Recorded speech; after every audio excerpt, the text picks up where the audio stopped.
Buenas tardes, buenos días o buenas noches, depende de dónde se conectan. Bienvenidos a Versos en Casa, el espacio dentro del Festival Centroamérica Cuenta, desde donde celebramos la poesía. Esta vez, las poetas nicaragüense Daisy Zamora y la peruana Gloria Mendoza intercambiarán sus poemas y conversarán sobre su trabajo. Bienvenidas y bienvenidos. Gracias. Bueno, este,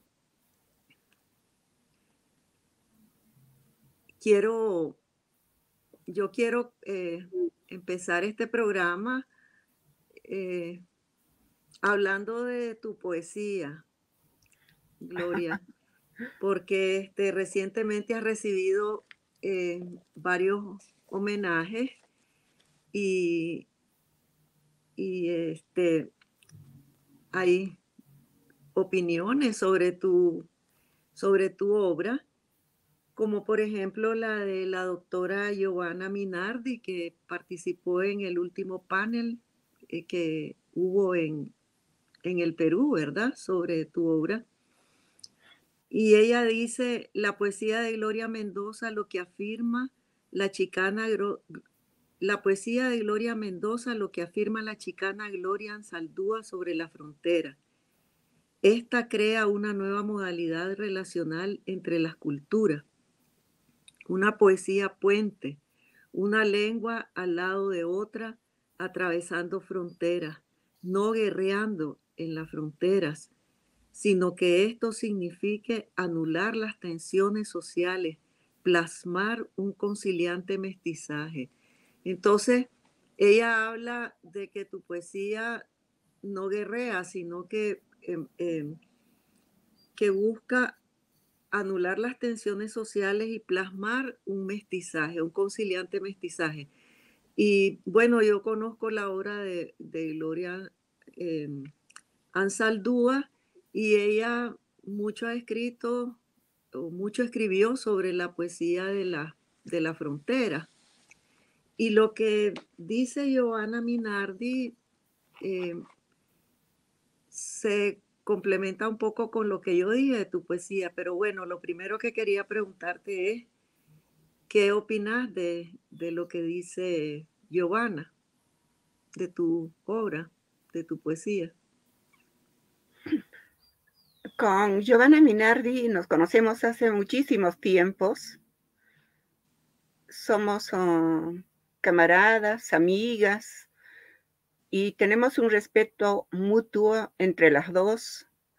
Hemos viajado y ella se convirtió en una de las escritoras que escribe sobre mis libros. Creo que logró compenetrarse en lo que yo quiero decir. Yo pienso que todos somos en este momento mestizos, no solo en el Perú, sino en el mundo. Todos estamos mezclados. Cuando llegaron los españoles, ellos llegaron mezclados. Y cuando estuvieron en el imperio incaico, también se mezclaron con las ñustas, con las saglias. No hay ningún problema para mí. Esto de lo autóctono, pues sencillamente todos somos mestizos y nunca me siento mal en ningún escenario. Me siento bien y también hay bastante diálogo con todos. No interesa el color de la piel, no interesa a ellos, sino la obra misma. O sea, nosotras, las escritoras, cuando nos leemos unas a otras, tenemos que preocuparnos en el libro, en la obra, o en el cuadro de pintura, o en la música, en la obra, y no en lo otro. Lo otro no interesa, sino algo que deje sentido, pero que tenga una dosis de humanidad. Esa humanidad que tanto habló en su poesía César Vallejo sobre, por ejemplo, la Guerra Civil Española, al escribir los poemas humanos o España parta de mí este cáliz, creo que son las obras más grandes, más geniales que se haya escrito sobre este momento vivido, y para ello él tuvo que estar en España y sufrir, y hasta escapó a Francia La poesía y todas las artes son experiencia vivida. Estoy de acuerdo y también con lo que decís de los españoles. Cuando los españoles llegaron a América, ellos eran también mestizos en el sentido de que habían muchas culturas y razas en la península ibérica, ¿no? Que habían llegado en distintas épocas. Así es que había de muchas culturas estaban conviviendo y en la península ibérica y algunas habían estado antes que otras, pero era realmente em, una, un territorio que tenía, que había estado eh, habitado en distintos momentos por muy diferentes culturas y todas esas culturas fueron las que le dieron su identidad a, a los españoles. Así es que sí, todos somos mestizos y, y también estoy de acuerdo con que la poesía en última instancia es humanidad. Eh, con respecto a eso, Gloria, yo dije en mi participación cuando estuvimos, ¿verdad?, en este homenaje que se te hizo, que,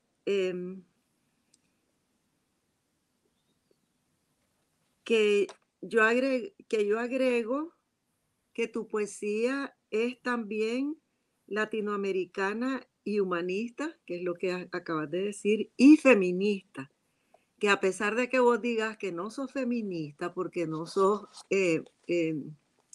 dogmática, yo digo que tu poesía es feminista porque hay feminismo de feminismo y que vos perteneces al feminismo genuino, que es el de la equidad entre los seres humanos, que es el que habla de ese otro modo de ser humano y libre, ese otro modo de ser que Rosario Castellanos demandaba en su poema Meditación en el umbral y que yo pienso que ese va a ser el humanismo del futuro, porque es la equidad entre los seres humanos.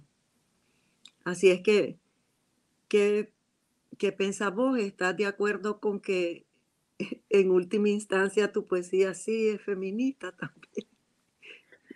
Luego de escucharte hace unos meses hablar sobre mi poesía y presentar mi libro Musa, empecé a pensar en toda mi poesía, pues el 80% de personajes en mi poesía son mujeres de todos los estratos sociales, pero especialmente de los Andes. Entonces dije, eh, Daisy Zamora, la gran poeta, dice que mi poesía es genuina y que tiene que ver con el feminismo, y en este momento estoy aceptando que mi poesía tiene una dosis de feminismo, pero no un feminismo así cerrado, que no da apertura, sino un feminismo abierto, que acepta, que respeta, ¿no? Estuvimos hablando con Diego, el joven que organizó este homenaje, y Diego me dijo que se sintió impactado contigo, Daisy. Dice, pero, pero ¿dónde estuvo? Dice que yo no la conocí. Él se reprochaba. Entonces, él decía, hay que hacer algo, porque es una gran mujer, es una poeta talentosa, dice las cosas como se debe decir, sin ocultamiento, con mucha sinceridad. Yo me sentí alegre. Creo que este homenaje también me ha hecho reflexionar sobre todo lo que somos nosotras, sin desmerecer el aporte de Giovanna Minardi, la gran amiga, y también de Andrea. Andrea es una poeta muy actual, una profesora universitaria estudiosa, que llegó a hacer una tesis sobre sobre mi obra y la de Boris Espesúa. Precisamente hace un par de días, creo yo, fui una de las presentadoras de un libro de Boris Espesúa que nos habla sobre nación, ciudadanía. Muy interesante el libro. Él es abogado. Me interesó mucho el libro. Por eso digo, ¿no?, que no siempre hay que pensar que nosotras las mujeres vamos a producir los libros tan especiales, sino yo valoro la obra de arte por la obra misma. Hay grandes obras de arte de varones como Eliot, ¿no? La Tierra Baldía, sí. A mí es un libro que me impactó tremendamente, ¿no? Sí. Él tuvo que salir de Estados Unidos y en ese otro país se sintió huérfano, fue una tierra baldía y ahí tuvo el apoyo de otros coterráneos de Eliot. Entonces, La Tierra Baldía para mí es un libro maravilloso. Tú mencionaste a Rosario Castellanos, justamente antes de la pandemia, 2 días antes en Lima, yo compré la obra completa de Rosario Castellanos y me sirvió mucho para pasar esos meses, porque como ves, mis libros están en Arequipa. En Lima no tenía libros y empecé a recibir libros de escritores y escritoras. Me llegaban a la casa, yo me sentí afortunada porque no sé, habían vasos comunicantes y de pronto me llegaban libros, no solo de los escritores de Lima, sino de algunos escritores de Latinoamérica y hasta de Italia. Me enviaron libros. Pues qué maravilla que tuviste bastante que leer durante la pandemia. Yo también he leído mucho porque pues estamos en las casas, ¿verdad? Y Claro. Gloria, ¿por qué no nos lees un poema tuyo que muestre algunos aspectos de esto que hemos estado diciendo, ¿no? Puedo empezar a leer pensando en la película Huayna Ujú. Y a su director que conocí aquí en Arequipa, en el Hay Festival, y que produjo en mí una tristeza tremenda que llegó casi a llanto, porque no podía avisorar, no podía aceptar la muerte de un joven, no solo para el cine peruano, sino latinoamericano y mundial, porque yo estuve en un conversatorio que él tuvo con autores europeos una mañana, y esa mañana el público lo aplaudió de pie. Y yo me sentí sumamente emocionada y le alcancé mi libro, Mi abuela, mi patria, y le hice un saludo en Aymara y me contestó en Aymara.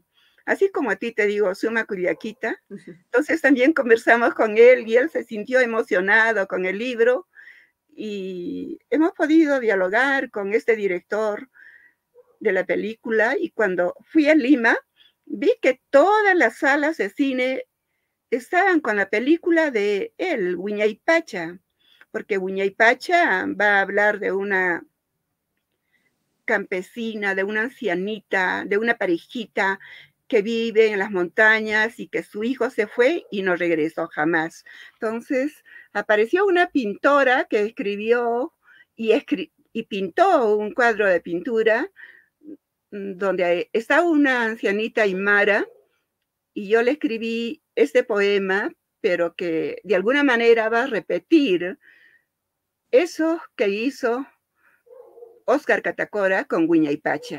Uh-huh.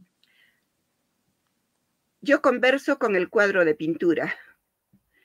Nos miras, como no mirando, Taika, Suma, Taiquita. Ya no es tiempo de las difundistas en nuestros pueblos. Pasó la revolución del 23 como corriendo. Tus trenzas lo saben. En cada nudo hay muchas muertes. Los que se tiraron al río Huancané gritando, Walla walla, walla walla, walla walla, bala bala, bala bala, bala bala. Por las balas de los uniformados, 1923. Quedó ahorcada en un árbol Rita Puma. Las guerreras no mueren nunca. Somos el pueblo Walla Walla pujante.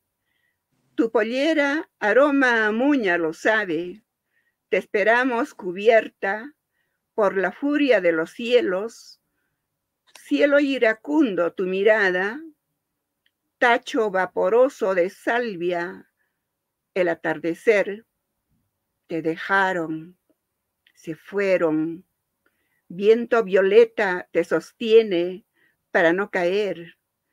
El despoblado nos azota, lo delatan tus ojos. Una mano toma la trenza para reprochar por qué. Te miro solitaria, Taika, suma taiquita. Furia de rayos enceguecidos parten el pasado. Al jamari silban, miras, quieres llamarlos. Vuelves al presente, suma taiquita. Los que te dejaron se repuntan mistis, no volverán. Duelen los Andes. Ellos resisten como migrantes a abruptos bordes de las ciudades. Te buscaremos con Ruth Pilar, detrás de la granizada, al pie del cerro, cerca a la laguna, los patos gozosos. Te abrazaremos como nunca, comeremos papitas chiari y milla, dormiremos en tu choza, nos contarás historias, danzaremos las tres, eso que te gusta, zampoñadas, donde los cerros despierten sus abras, comunidad de Winiwi, saltaremos como perdices las tres, serpentinas en el cuello, calzaremos tus ojotas, suma cuyaquita o taiquita. Ese es el poema.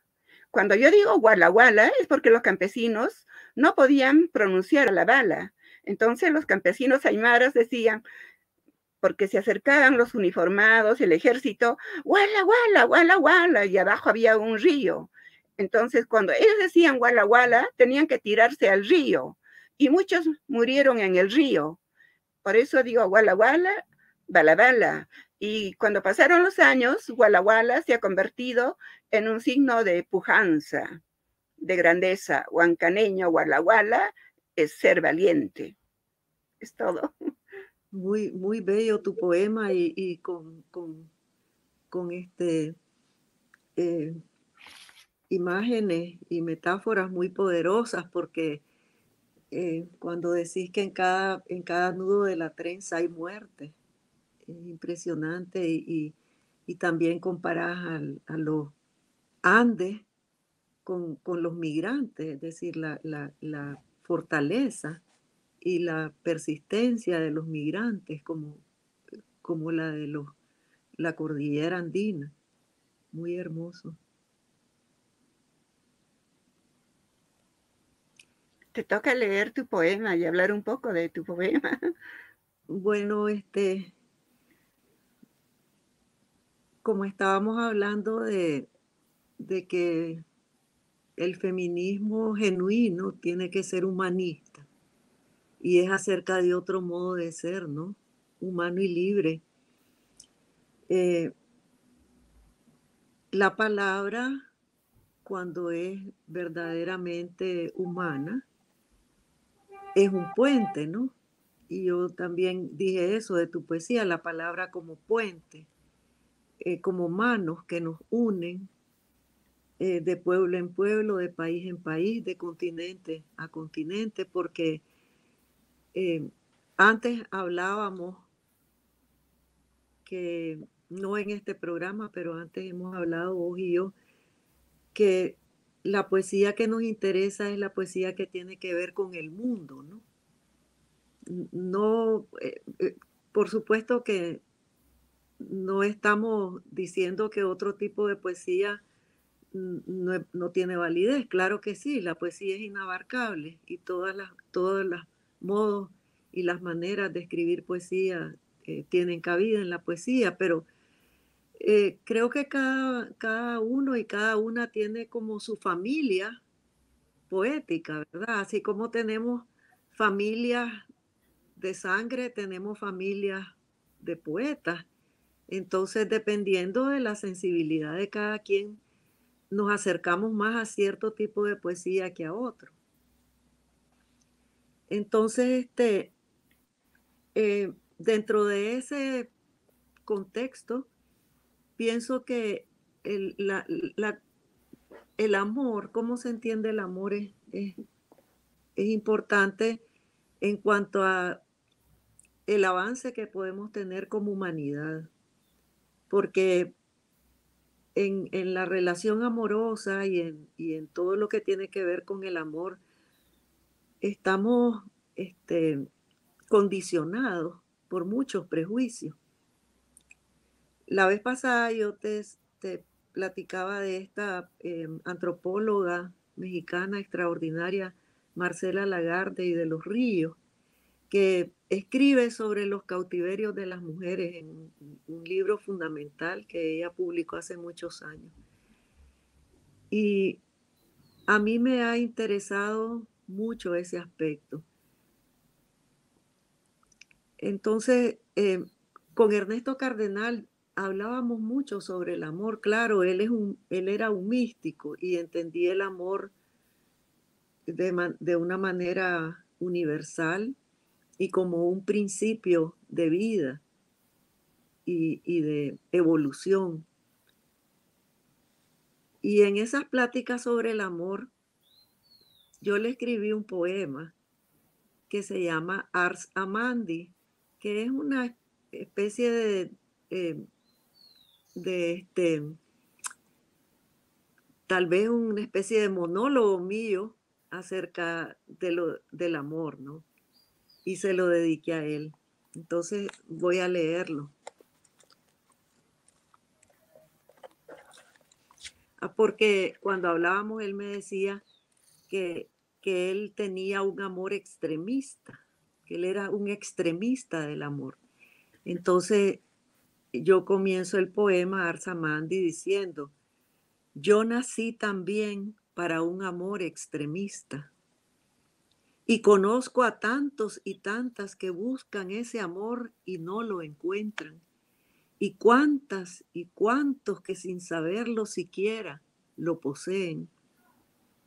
Yo, que no soy deidad ni mucho menos, pero que soy mujer entrenada en el amor desde los tiempos de la diosa, puedo asegurarlo. Quienes amamos vivimos en universos paralelos. Sin conocer a Dios, sé lo que es dar vida dando ya la muerte. Que salga desde dentro de mí una criatura diferente a mí, pero que es mi reflejo, independiente de mí, pero perteneciéndome. El amor espiritual no es sentimental ni mercenario. Me atrevo a decir que el amor por la criatura propia también puede ser perfecto. Ni aridez ni ausencias lo doblegan. Amar a Dios como opuesto porque lo opuesto se junta. Simbiosis mística. El celibato es matrimonio. Los que amamos somos eternamente célibes. La dulzura del enamoramiento es pasajera. Una tarde en París, a la luz del otoño, parejas apasionadas en cines, parques, plazas, me hicieron llorar. Y son incontables las veces que las caricias de otros me conmueven. Está fuera del juego erótico y no me río. Probó ya nada menos que el placer divino, tan intenso como un dolor insoportable, tan definitivo como morir en vida. Dios y su alma fundidos en la caricia sin tacto. la perfección del erotismo puro. Pero la historia de un amor verdadero es siempre una historia de amor y soledad, de honda soledad, de soledad sola, así, parada en seco.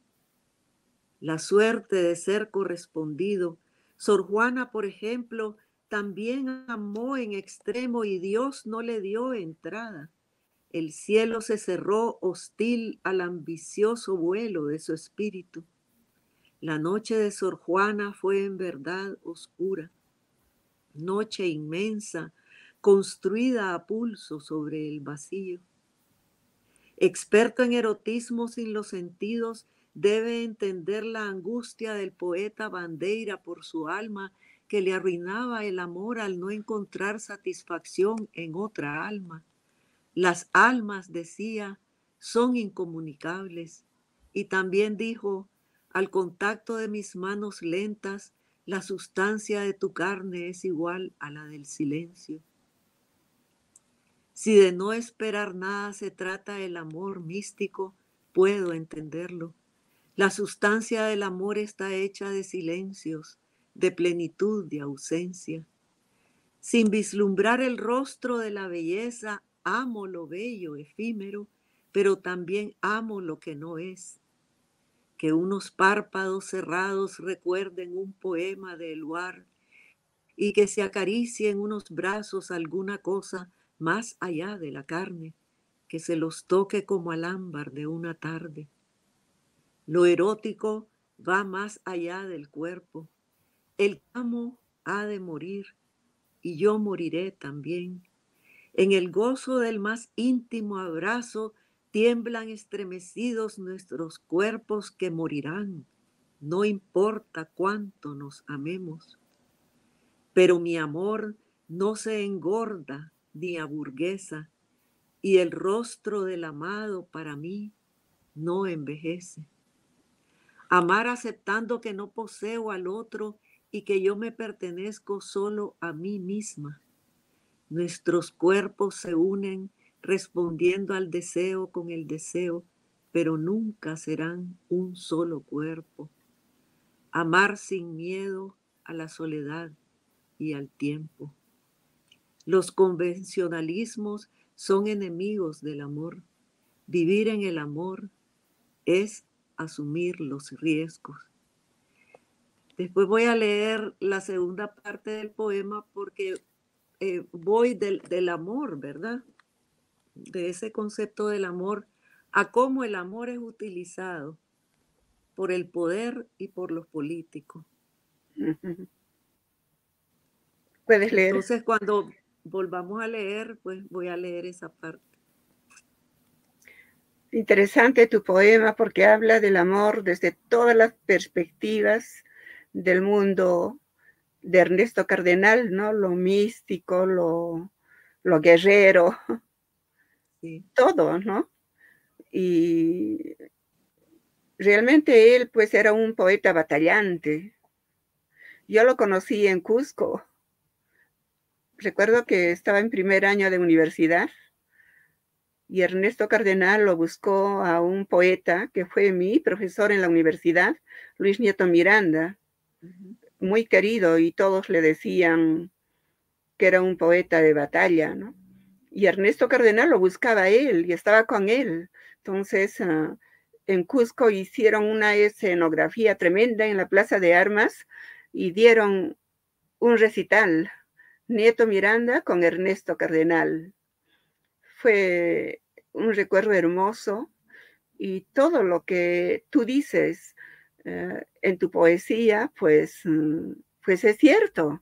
Ahí está un Ernesto Cardenal que lucha, que siente el amor, ¿no? Pero un amor distinto al que nosotras podemos sentir y también parecido al que podamos sentir, ¿no?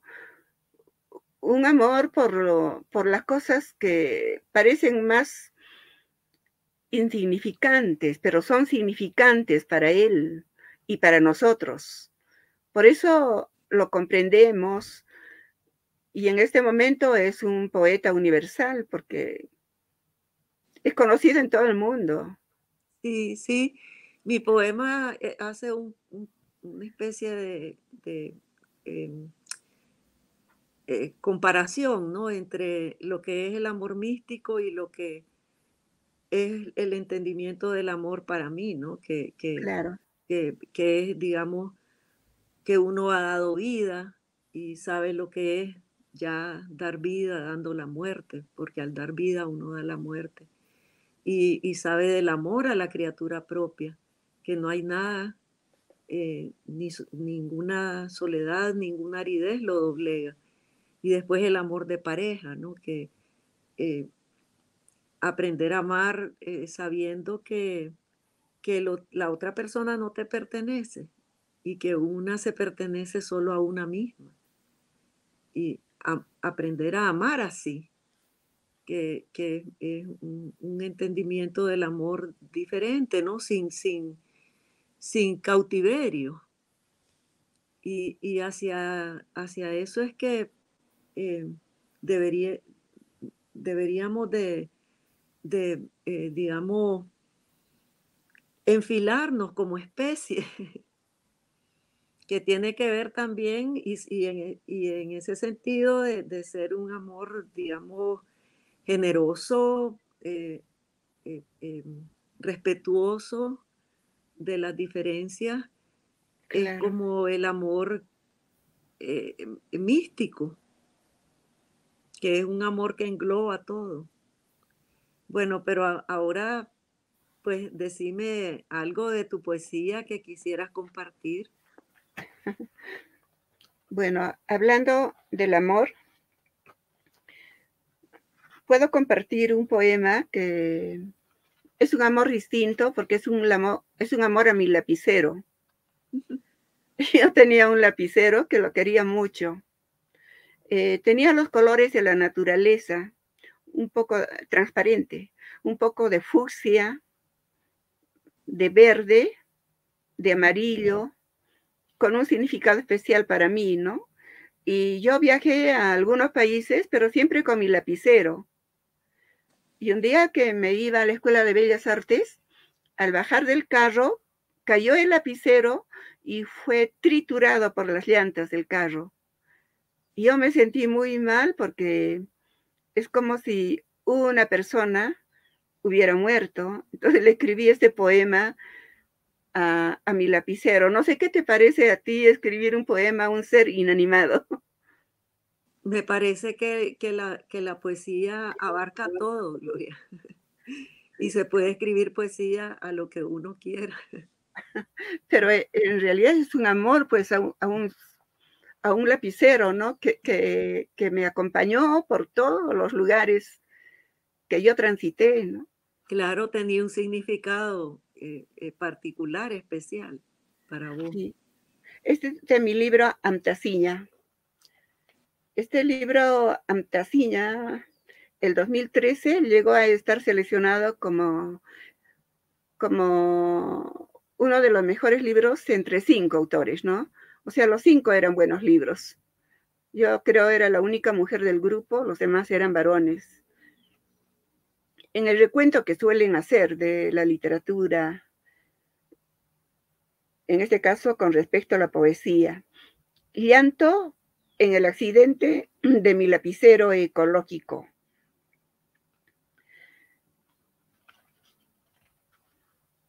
Fruta en el crepúsculo. A menudo escabullías, te buscaba. En los pliegues del alba te buscaba. Mezcla de paisaje natural. Muchas veces lucías más fuerte que mis débiles dedos. Trazabas caminos, garabateabas, boceteabas y al final de la línea te esperaba impaciente. Juntos nos sublevábamos en el accidente donde un colibrí picoteaba la palabra Cuando aguardaba la vieja computadora, tu color agua recordaba las cataratas de Silustani, el ojo de agua de Chingani, el puente Huancané, los espejos de agua después del aguacero, tu color verde, bosque habitado por sueños de poetas, tu color amarillo, como los girasoles de Van Gogh o Gauguin, intentando romper el silencio decretado por el paisaje de la soleada tarde.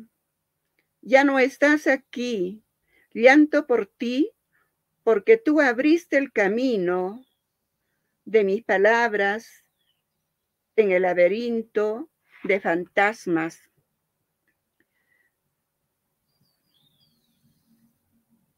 Aleteando las campanas de mis dientes, desdentada mi historia. Fiel compañero, me acompañaste a la tierra de Delmira, Luisa, Alfonsina, Juana, Gabriela, Julia de Burgos, Clara Leir. Contigo la palabra era solamente poesía. Te instalabas en mi abismo, contigo en mis acantilados, contigo en la periferia.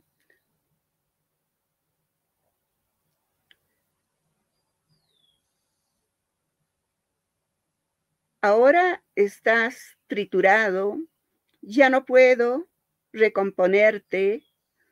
Un viento lejano anda y danza en las páginas blancas. Negros pájaros asoman, lamentan tu ausencia. Todo tiene su tiempo, hasta tú, mi venerada modernidad ecológica. Pasa que las letras están en letras muy pequeñas y no las visualizo Sí, muy pronto. Sí, pero me gustó mucho cómo explicás todos los viajes que hiciste con tu lapicero, ¿verdad? A través de Sí, las poetas,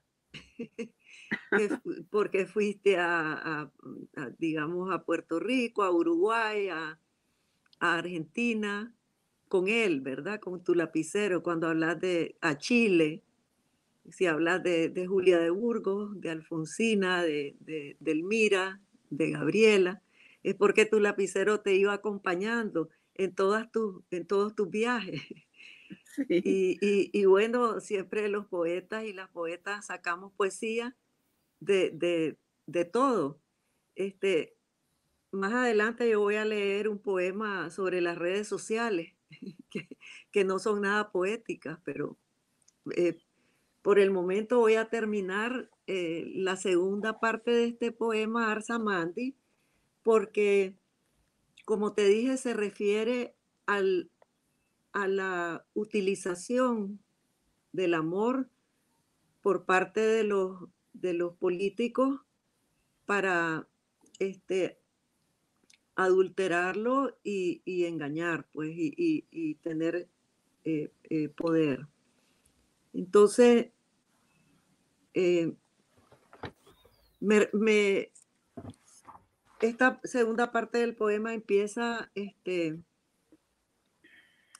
citando un evento que hubo en esa época en Nicaragua, que inauguraron la Catedral Metropolitana de Managua, y en la catedral ya habían hecho un mausoleo donde iban a enterrar después al cardenal de Managua. Los convencionalismos son enemigos del amor. Vivir en el amor es asumir los riesgos. Inauguraron el nuevo mausoleo donde reposará su eminencia. Asistió toda la clase política que se dieron la paz y se abrazaron. una secuencia de Fellini. Afuera, bajo el crisol del sol, la multitud espera. Las 3/4 partes de los grandes momentos históricos se han pasado en todas partes esperando. Jerarcas y políticos son enemigos del amor. Han idealizado el poder de la espada, pero hablan en nombre de Dios y del amor y viven de eso. La transformación del sistema, ni usted ni yo la veremos. La multitud en todas partes sigue esperando. Mujeres de los políticos me dan lástima. Compañeras clandestinas, mujeres de los políticos me dan lástima.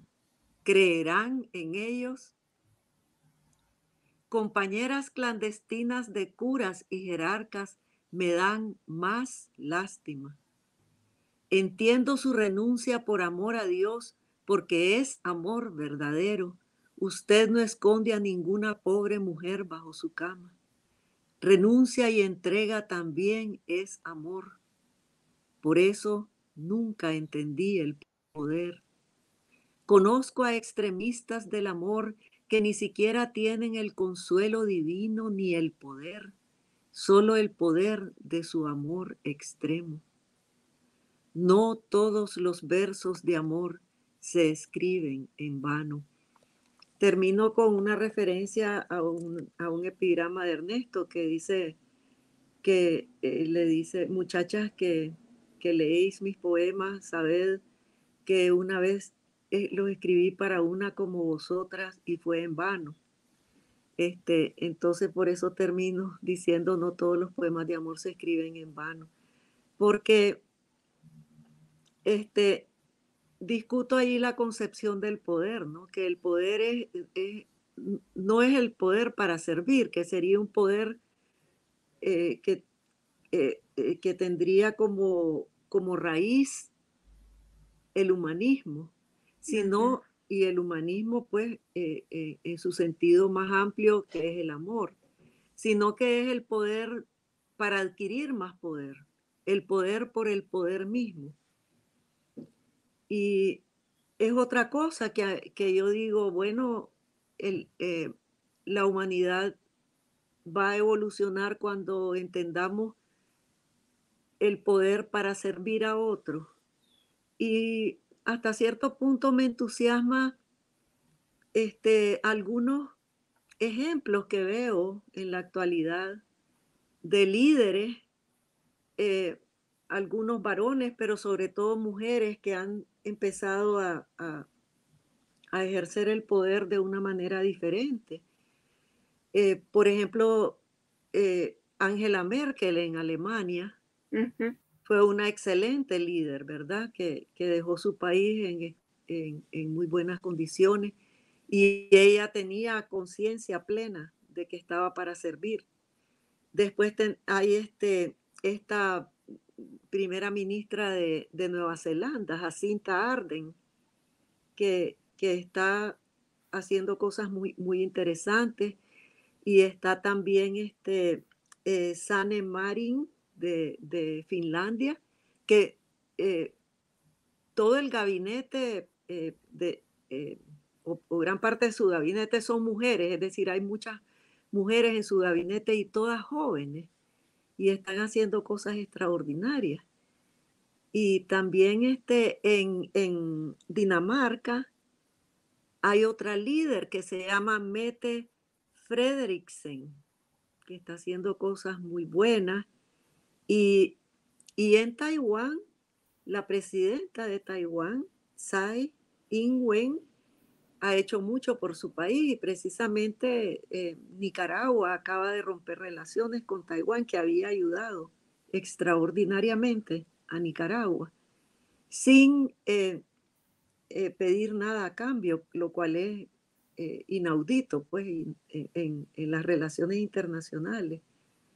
Habían tenido una voluntad de apoyar y de ayudar al país que viene, creo yo, de esta concepción diferente que tiene la presidenta de Taiwán. Entonces, creo que cuando se entienda el poder para servir y para progresar, es cuando realmente vamos a evolucionar como humanidad. Y por eso lo vinculo con el amor, ¿no? Porque no sería el poder para enriquecerse, para esquilmar a los demás, para tener más poder como son nuestros gobiernos. El de Nicaragua es un ejemplo, este, tiene el liderazgo en ese tipo de poder, ¿no? En que el poder ha sido para enriquecer una familia, para empezar una dinastía, para enriquecer a todos sus allegados, para empobrecer al pueblo, para someterlo, para fanatizarlo, para incrementar la ignorancia. Así es que ese es el poder que hasta ahora prevalece en muchos de nuestros países. No Es sé qué cierto. opinas vos, Gloria. Es cierto todo lo que dices y muy buen poema. En Latinoamérica tenemos pues partidos políticos que no representan a los pueblos, porque no son ni partidos políticos, son grupos que le ponen un nombre como de izquierda, como de derecha, y en realidad el objetivo es muy personal. El objetivo no es pensar en las grandes mayorías, en los pobres de los pueblos, sino ellos quieren enriquecerse. Exactamente lo que pasa en Nicaragua en este momento. Su presidente cree que está haciendo una gran labor, ¿no? Y que está rescatando el sandinismo. Y cómo es posible que hayan personas en otros países que hablen bien de esta situación cuando es todo lo contrario, ¿no? Creo que para ello hay que leer más, hay que revisar más nuestra historia latinoamericana y apoyarnos entre nosotros para esclarecer una realidad y no equivocar a los demás con mensajes falsos, ¿no? Que no corresponden a la realidad. Claro, es la utilización del amor y hablar en nombre del amor para dominar, que es lo que se ha hecho también en Nicaragua. Pero bueno, ya vamos llegando, creo, al final del programa, entonces quisiera que leyera un poema. Cortito. No necesariamente cortito, pues, un poema que te guste. Aquí tengo un poema, Requiem por la vaca lechera. Es que soy yo misma.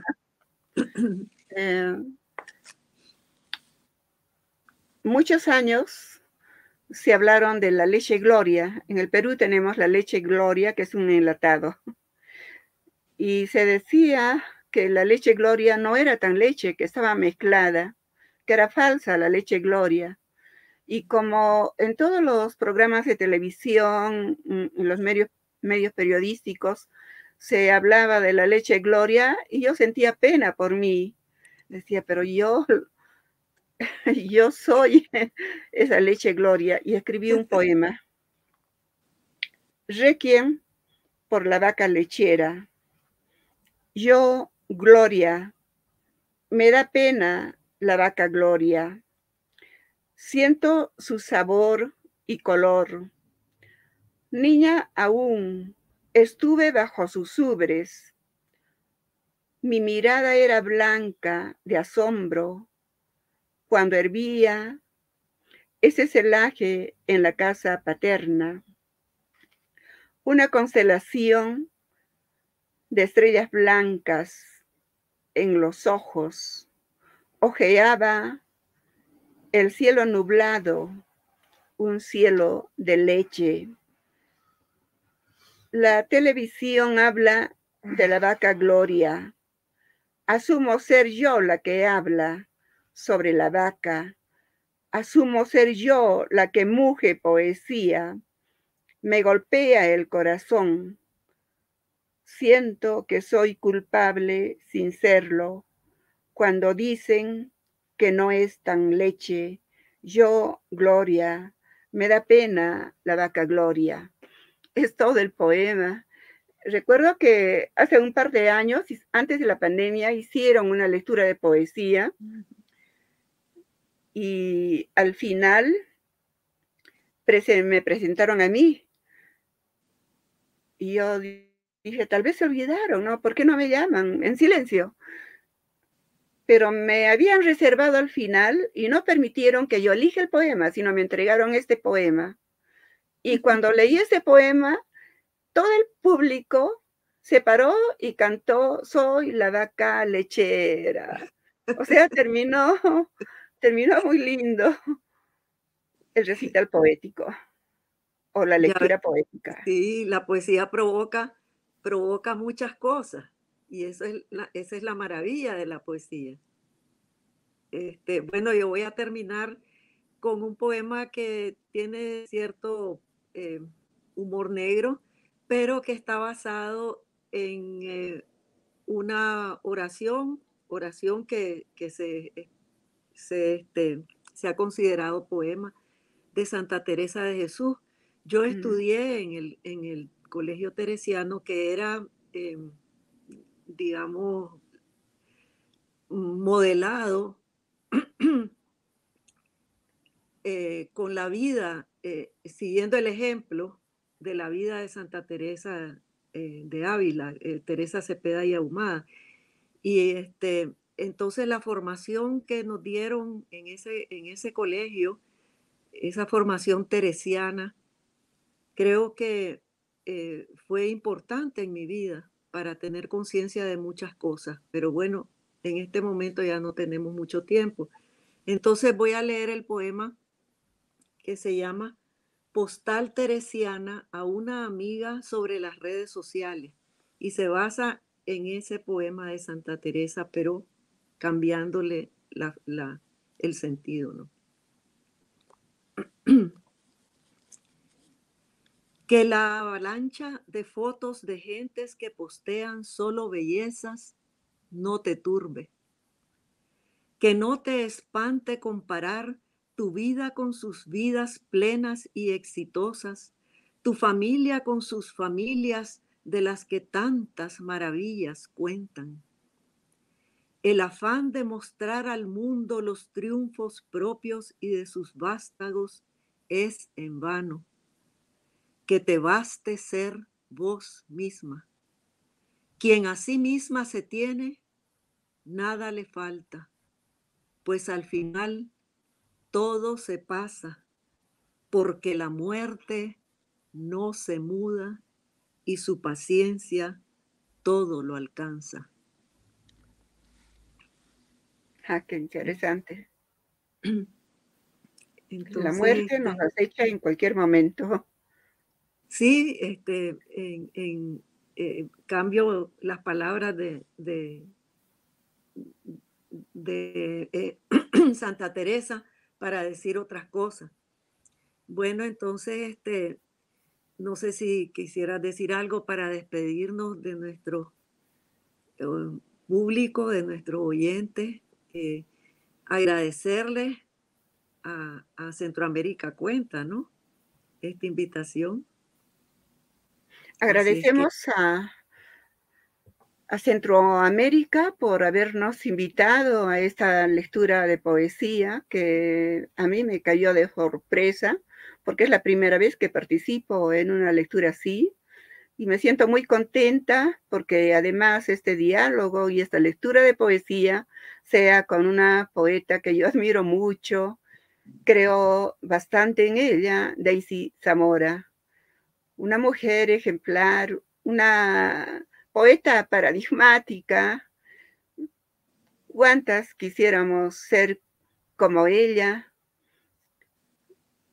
conocida en todo el mundo, ha sido traducida a una cantidad de lenguas. La quiero mucho y en los últimos tiempos hemos compaginado con la poesía, nos hemos encontrado varias veces. Creo que es uno de los nombres que va a quedar para siempre hasta que mis ojos se cierren. Muchas gracias. Gracias, por Gloria, habernos por ser invitado tan generosa. a esta lectura. Ana. Sos muy generosa conmigo. Pero yo te abrazo con mucho cariño.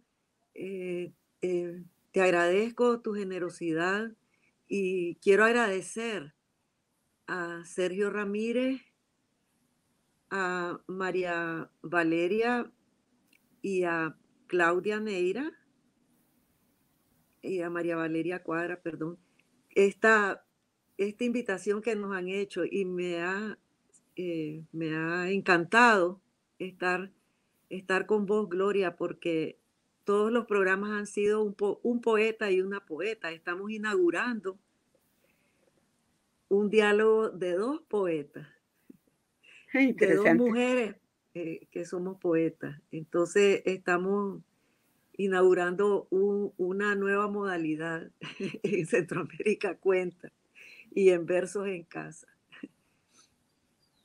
Yo también te abrazo, te admiro muchísimo, admiro tu obra, la he estudiado, la he leído y he escrito sobre tu obra y también pienso que sos una poeta para la posteridad, que tus palabras van a quedar. Muchas gracias. Tu palabra va a quedar para la posteridad. Ya está plena en el mundo. Bueno, nos despedimos aquí y muchas gracias a todos.